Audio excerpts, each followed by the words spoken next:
Hello everybody and welcome to another edition of In Pit Lane. Well, as you can see, once again, we're not in the studios at RMIT Student Television in the heart of Grand Prix City, Melbourne. Yet again, we've managed to get 1 week back in the studio, and of course we've gone back into lockdown again, and so we're once again sort of stranded here behind the walls of the suburban curtain here in the corporate headquarters of In Pit Lane.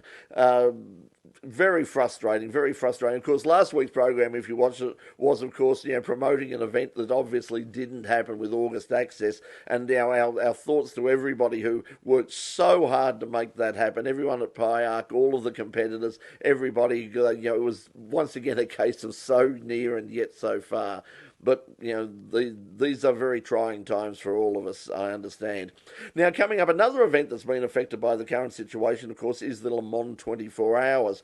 If you've watched the show for any period of time, you'll know just how much I absolutely love the Le Mans 24 Hours. It's a very special race meeting for me for all sorts of reasons. And there's a bigger Australian contingent this year, several Australians taking part, and we're going to be joined by one of them a little bit later on in the program. He's our special guest tonight, joining us from his home in Miami, Florida. He is Scott Andrews, all the way a Geelong boy, or from Torquay originally, and has been incredibly successful in particularly American sports car racing, but all around the world. And he's going to be taking part in the Le Mans 24 Hour for Kessel Racing in GTE AM. But right now, look, locally, of course, basically nothing is happening in terms of motorsport. But thankfully, the rest of the world is sort of eking out various events and coming back to some semblance of normality. So let's find out what happened around the world of international motorsport. This is the In Pit Lane Motorsport News.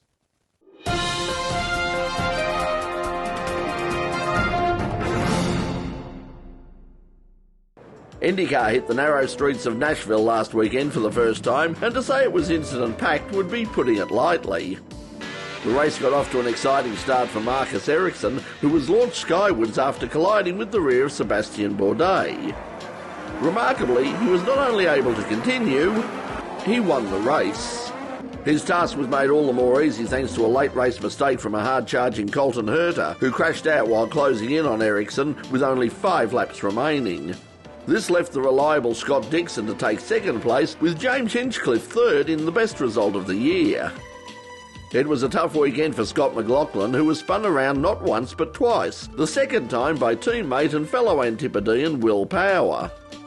The race drew a big crowd, but the track was clearly far too narrow for such cars, with 9 full-course yellows and 2 red flags required to complete the race. In future, Formula E perhaps? Yeah, I'm just so proud of the whole team.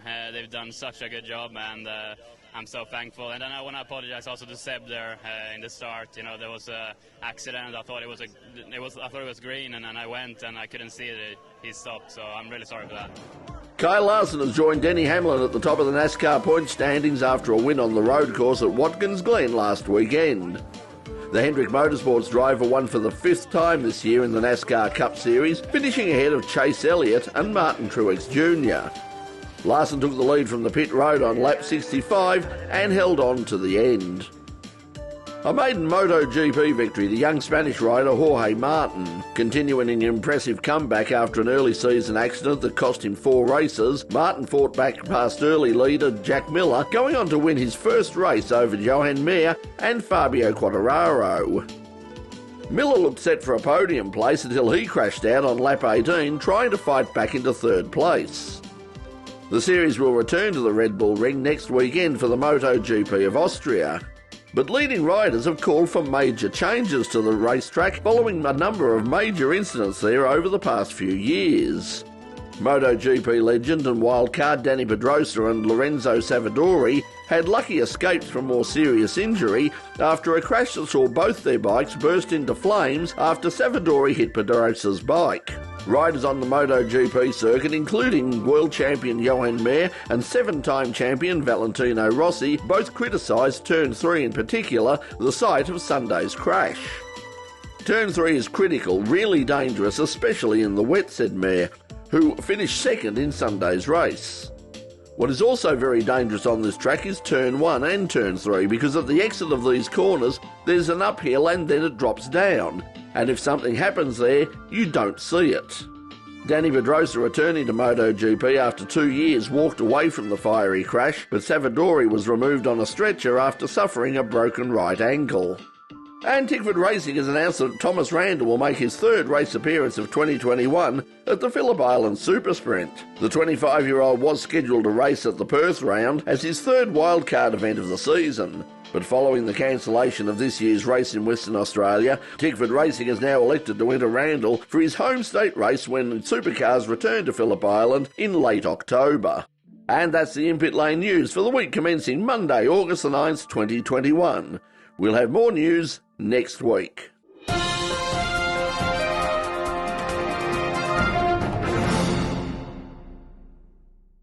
Very frustrating. Had so many plans to go down to Phillip Island on the weekend and do some actual filming at a racetrack and talking to people and looking at some cars.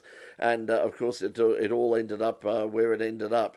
But as I said, thankfully, there's no shortage of things to watch online. And remember, if you're looking for things to watch online over the weekend, over any weekend, head to our In Pit Lane webpage. We if I find something that's sort of interest, I think it will be of interest to you, the In Pit Lane viewer, then we put it on the if we can, we put it on the In Pit Lane website, and you can watch it there. So it's sort of your one-stop shop to find major international events on the internet, and free international events. There's stuff behind paywalls, but obviously we don't put that there because you got to pay for it. And I mean, we like stuff that's free. Speaking of free, Channel 31 is free, but well, it's free for you to watch, but it's certainly not free for us to operate and free to do programs, and that's why we need sponsors. And we're going to hear from some of those sponsors right now. And when we come back, we'll be joined by our special guest, Scott Andrews. You're watching In Pit Lane on Channel 31. Don't go away. We'll be right back. Well, our guest tonight is one of several Australians heading across to France for the Le Mans 24 Hour. Of course, the Le Mans 24 Hour normally held in June, but unfortunately, because of all the situation, for the second year in a row, it has been postponed. This time to August, but this time there will at least be some fans there for the drivers to be in front of and to get some of the atmosphere of the world's greatest race. Our guest tonight started his career in karts in Australia, but also has gone through Formula Ford, Commodore Cup, and has driven just a myriad of cars across the United States, in Europe, in Asia. And as I said, he'll be taking part in the Le Mans 24 Hour in about a couple of weeks' time with Kessel Racing in the Ferrari and GTE AM. And from his home in Miami, Florida, it's Scott Andrews. Scott, welcome to In Pit Lane. Thanks very much for having me. It's pretty cool to be here. Well, let's talk about your story in terms of how you get from Torquay in Victoria, just down in Geelong, all the way over to Miami, and then it's an amazing story. I mean, tell us we know of your career here in Australia in Formula Ford, and as I said, you actually started in and did races in Carrera Cup. It was that. How old were you when you did Carrera Cup? Sorry, not Carrera Cup, Commodore Cup. There you go. That's the one. Commodore Cup already. So I was going to say, did I do Carrera Yeah. Cup? I don't remember doing that. I must have had a few knocks. Yes. So I started doing Commodore Cup 18 years old, I think. I think it would have been. And basically it was just a thing where Dad and I were doing karts. And, always, ever since I was young, 3, 4 years old, I'd get in anything with wheels and just try to drive it fast. I remember at my pop's backyard, he had a little electric Jeep, and I set up a racetrack when I was like 3 or 4, and I was just hooning around on that thing, and ever since then, it's just been a passion. It's been in my blood. And so I started basically Commodore Cup. I talked to Dad and I said, look, I don't know if if we're going to be running last place or if we're in contention to win or whatever it is, but I kind of really want to give it a shot. And if we can pull a few strings and figure out how to get a car on the track, that'd be awesome. So he used to do professional drag racing. He was a 1- or 2-time Australian champion in drag racing. So he had some old sponsors and friends that could help. And we managed to get a car on the track. And I think my first My first race, I think I qualified fifth or something in a pretty decent field, and we were running on old tires, and we had no idea how to set up the car, and we didn't have the right gearbox in the car. Like we had a synchro mesh gearbox where I had to clutch every upshift, where everyone else had the straight cut gears, so they didn't have to clutch.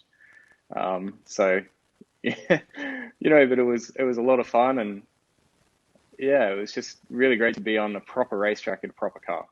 So yeah, I was 18, and my first full season, I think I was 19 or 20. I think it was 19. That was my first full year. Maybe I was 20. I can't quite remember.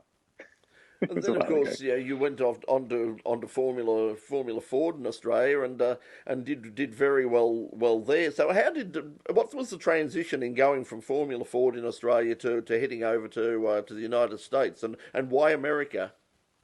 Well, I mean, initially the transition, it's actually a good question. The transition from Commodore Cup to Formula Ford was I met a guy actually who's one of the managers of Race Fuels now, Sean Scott. A lot of people would know him in the Australian motorsport scene, and he was engineering Tony Bates in Commodore Cup and Jeff Emery, and he also ran and engineered there. I think at the time it was Fujitsu, the development series Yep, in yep. V8s. And I think in my third or fourth race, he noticed, what I was doing, and we were chatting, and he off, him and Tony sort of came together, and very grateful to obviously Tony and Jeff and Sean that they gave me a taste of their V8 supercar. I was young and I had no idea what I was doing out there. My data was disgusting. I wasn't driving it very well, but I was quick. And, I think Sean figured that he could work with that. And he ran a very successful Formula Ford team back in the mid and early 2000s. And basically he had left over most of his stuff. So we went Formula Ford racing, and basically, the deal was that we paid for entry and tires and maintenance on the car, and Dad and I would work on the car, and we didn't use many sets of tires a year. And he was very good in like supplying all the Elf products, because at the time, or probably still, Race Fuels was the Elf distributor for Australia. So yeah, so that worked out really well. And then from Formula Ford, basically, I got in touch with Mike Boland through that, because we always ran a Spectrum. And pretty much when we went to Duratec, I think I maybe got a podium at the National Series, and was always in contention in State Series and stuff. But again, it was me and Dad with no testing, and it just got to the point where Dad and I were kind of splitting the costs. I had a full-time job, but every cent was going into the racing, and it got to the point where Dad just said, refinance the house 3 times now, and next time the bank will take it away. So, I can't help you anymore. So we want you to keep going, but we got to figure out another way. And actually, I had a good buddy, James Davison, who lives over here, and I met him at Fast Track, and he Fast Track Racing, where we used to give rides in the V8 race cars I have out there. And we got talking, and he said, I've got a busy summer in the US. If you want to come over for a month or two, you can hang out with me, and just cover your expenses, and I'll put you up everywhere, and I'll introduce you to all the teams. So basically, a year after that was when I got my debut in USF 2000 with JDC Motorsports, because one of their drivers was kicked off the team mid-season, and I was one of the names, and they thought, they liked what they heard, and they thought they'd give me a go. Went over there, and it was good straight away. We topped quite a few sessions immediately, and made them look good, and obviously made me look good. And from there, it's pretty much just been riding wave ever since. Well, of course, that success in Formula Ford and Formula 2000, Formula Ford 2000 in the United States led to your current situation. It's sort of like, have helmet, will travel. You've driven in so many different series and so many different cars, and we're going to talk about that leading up to the big one, which of course is the 24-hour of Le Mans coming up in a couple of weeks' time. But we're going to take a break right now on In Pit Lane. When we come back, we're going to continue our journey with our special guest Scott Andrews from Florida, and he'll be joining us right after this break. Don't go away, we'll be right back. Welcome back to In Pit Lane. Well, our guest tonight is just about to head to to France for the Le Mans 24-hour race. He is Scott Andrews, and Scott, you've just come back from Road America. Of course, you're racing in the IMSA North American Sports Car Championship and the pilot series, I think it's called over there. You're racing in just about everything: the European Le Mans series, the Asian Le Mans series. Tell us what you've been doing this year. Of course, your biggest success was you won your class at the Daytona 24 Hours. Tell us about that. I mean, there's a classic race in itself. Yeah, this year has just been an amazing breakthrough year, and I've had a lot of opportunities to the point where I've actually had to turn some things down. I've raced in 5 categories, and I'm doing 4 full time this year. As you mentioned, I'm doing the Michelin Pilot Challenge this year in the brand new Toyota Supra GT4 car. That's with Riley Motorsport. And I'm also doing the WeatherTech Endurance Series. So that's the long races, which is Daytona, Sebring, Watkins Glen 6 Hour, and Petit Le Mans. So we're doing that in the LMP3 with Riley Motorsports as well. And yeah, we did manage to win the Rolex 24, which was just, amazing to be a part of. We had a great lineup, 2 IndyCar drivers in the car, and obviously Carl Robinson, who is basically the guy that makes it all happen, and he did an awesome job, obviously. So it's awesome to be a part of that squad. You're going to have some company, some Australian company at Le Mans. I mean, I haven't sort of looked, to make sure, but it seems like a record entry of Australians. I mean, apart from yourself, and people like Ryan Briscoe, James Allen, Matt Campbell, of course. There's John Corbett, quite a few Aussies racing there. What are your plans coming up? I mean, how do you prepare for an event like the 24-hour of Le Mans? I mean, you've obviously come from a successful 24-hour race earlier this year. So how do you start preparing? When do you leave, and how do you prepare yourself both physically and psychologically for an event like the 24 Hours of Le Mans? Yeah.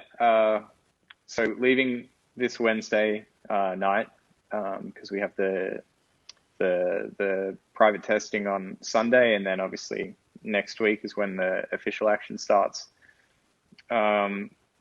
Preparation, you could probably say I've been doing the best preparation you can do, because I've just basically been driving 1 or 2 things almost every week, until last week was the first time I had nearly 2 weeks off. 3 months in a row, I had maximum 2 nights at my house. I was just traveling from Europe to a racetrack in America, back to Europe, back to a track in America, up to Europe for a test, back to the US for a test. It was just crazy. And, sometimes the flights would get cancelled or delayed. So when I would plan a night at home, it just didn't happen. It's obviously a massive race, and you have to respect the fact that it's probably the biggest race in the world. But at the same time, I just simplify it, and I just go in and just do my job, whether I single, double, or triple stint. The goal is to get in the car, you do your driver change with no mistakes, you get in, you just do the basics right, and you just don't try to overcomplicate it. If you have to save fuel, you save fuel. If you have to do something, you just do it. It's not, you don't try to, that race until the last hour, it's not a race to be a hero in. You just hit your mark and just do the lap time, do whatever you need to do for the end of the race to be there at the end. So the preparation is pretty straightforward. I would say it's not to overthink it. You're in a very good position at the moment. I mean, sports car racing is going through an incredible revival right now. Very exciting times ahead with the LMDH and LMH hypercar regulations. All these factories coming in. I mean, are you out there, right now, sort of talking to people and trying to get your name out there? Because there's going to be a few seats for some very fast cars coming up in the next 3 to 4 years. What do you think about the future of sports car racing and how it's looking? Yeah, I think it looks strong. And it's something that I want to be a part of. And I think I've, especially this year and even last year with my debut in DPI at the Sebring 12 Hour, I think I've proved that I definitely, belong in the sports car scene. So it's something that I'd like to, obviously continue doing. So, I think it's pretty exciting with all this, as you said, LMDH and LMH. Um, it's, I think 2023 is in IMSA is the first LMDH year. Obviously DPI goes away, so, which is sad in a way because DPI is probably one of the coolest cars on this planet. Just that big, throaty V8, nearly 700 horsepower, massive downforce, and just they sound amazing, and just the cars are just awesome. Obviously the Cadillacs, but anyway, so I think it's pretty exciting times, and I think LMDH is going to be a big deal, and I think it's going to just make it even stronger. Well, of course, in the short term, as you say, you're leaving as we record this. It's Sunday night your time over there. It's Monday morning here in Australia. But as we go to air on Channel 31 on Thursday night, you'll probably be just about settling in at the Circuit de la Sarthe, ready for Sunday's testing. Good luck to yourself and with your teammates at Kessel Racing and in the Ferrari at Le Mans. But also best of luck for the future, both short term in the IMSA North American Sports Car Championship, and of course for your future career. But for now, Scott Andrews, thanks for joining us in Pit Lane. Oh, it was absolutely my pleasure. Thanks for having me. The show may be over, but the motorsport chat continues with Full Course Yellow, the In Pit Lane after party. We're on the In Pit Lane YouTube channel live most Thursday nights at 9:30, straight after In Pit Lane here on Channel 31. So, why not join us? Yes, I hope that you'll join us for Full Course Yellow right after In Pit Lane every Thursday night at 9:30 on the In Pit Lane YouTube channel and the In Pit Lane Facebook page. Once again, thank you, Scott Andrews. He's been so successful this year. He's sort of flown under the radar for a lot of people in the Australian media, but when you have a look at his success, I mean, from winning the Daytona 24-hour in his class and, as you said, leading the North American Sports Car Endurance Championship in LMP3, and of course coming up at Le Mans as well. We wish him all the best, and of course all the Australians over there: James Allen, Ryan Briscoe, John Corbett, and of course Matt Campbell as well. We wish them all the best at the world's greatest race, and we'll have a preview of Le Mans on next week's program. But that's all the time we've got for you this week. It turned into a sort of more packed program than I thought it would. Always seems to happen that way. We're right out of time now, so thanks for joining us once again, and until we see you next week here on In Pit Lane, from all of us here, thanks for joining us, and bye for now.